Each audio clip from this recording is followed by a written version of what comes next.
মধ্যে এসেছিলেন, তখনই পুরো পৃথিবীর অন্ধকার আস্তে আস্তে মুছে যাচ্ছিল।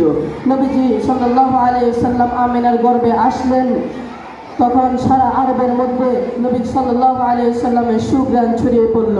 দাদা আব্দুল মুত্তালিব যেখানে যায় সেখানে আরবের লোকেরা জিজ্ঞেস করে, তোমার পুত্রবধূ বিধবা নারী, সে এই সুগন্ধি লাগায় তো কোথা থেকে লাগায়? কারণ তখনকার আরবের রীতি অনুযায়ী সুগন্ধি লাগানো এটা নিষিদ্ধ ছিল। দাদা আব্দুল মুত্তালিব যখন বাড়িতে ফিরল তখন তার বিবিকে ডাক দিয়ে বলল, আমেনা এই সুগন্ধি লাগায় তো কোথা থেকে লাগায়?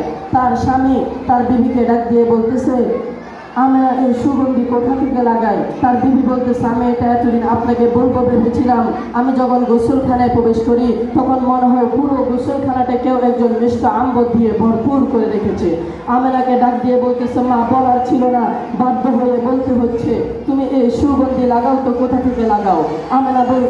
আমেনা বড় চালাক ছিল, সে তার থুতু ফেললো, সারা বাড়িতে তার থুতুর সুঘ্রাণ ছড়িয়ে পড়লো।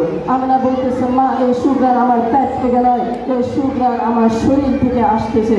যেই দিন এই বাচ্চা আমার গর্ভের মধ্যে এসেছে ওই দিন জান্নাত থেকে কয়েকজন মহিলা, ইমরাতু ফিরআউন, আসিয়া, উম্মে কুলসুম, উখতে মুসা, মারিয়াম, এরা এসে আমাকে ফুলের মালা পরিয়ে দিয়ে গিয়েছে।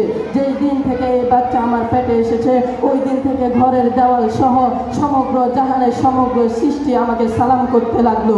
যেই দিন থেকে এই বাচ্চা আমার পেটে এসেছে ওই দিন থেকে আমি ঘর থেকে বের হতে দেরি আকাশের মেঘ এসে আমাকে ছায়া দিতে দেরি করে না। আমি উত্তপ্ত গরম বালুতে পা রাখতে দেরি বালু ঠান্ডা হতে দেরি হয় না। শুধু এটাই নয়, আমি যখন কূপে পানি আনার জন্য যাই তখন কূপের পানিগুলো আপনি আপনি উপরে উঠে যায়। সর্বপ্রথম আমাকে সালাম করে, এরপর বলে, আমেনা দুজাহানের সর্দারকে নিয়ে চলে এসেছ, কষ্ট কেন করতে গেলে? একটা অর্ডার করতে তোমার ঘরের মধ্যে গিয়ে সবকিছু পুড়িয়ে দিয়ে আসতাম।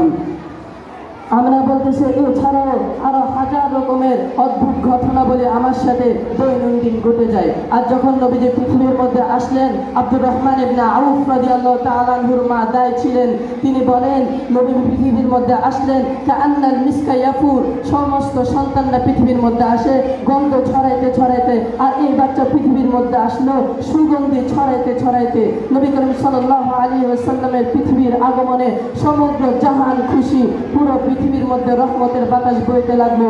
ওয়ামা আরসালনাকা ইল্লা রাহমাতাল লিল আলামিন, সাত আসমানের মধ্যে যত ফেরেশতা রয়েছে তাদের কখনো ছুটি হয় না। ওই দিন সমস্ত ফেরেশতাদের ছুটি হয়ে গিয়েছে, সমুদ্রের মাঝখানের বন্ধনও তুলে দেওয়া হয়েছে। ওই দিন এক আসমানের ফেরেশতা অপর আসমানের ফেরেশতাকে, এক সমুদ্রের মাছ অন্য সমুদ্রের মাছকে, এক গাছের ফল অপর গাছের ফলকে, চন্দ্র সূর্যকে, এমনকি ওই দিন সিংহ হরিণকে সুসংবাদ দিতে লাগলো, পৃথিবীর মধ্যে চলে এসেছে বিশ্বনবী।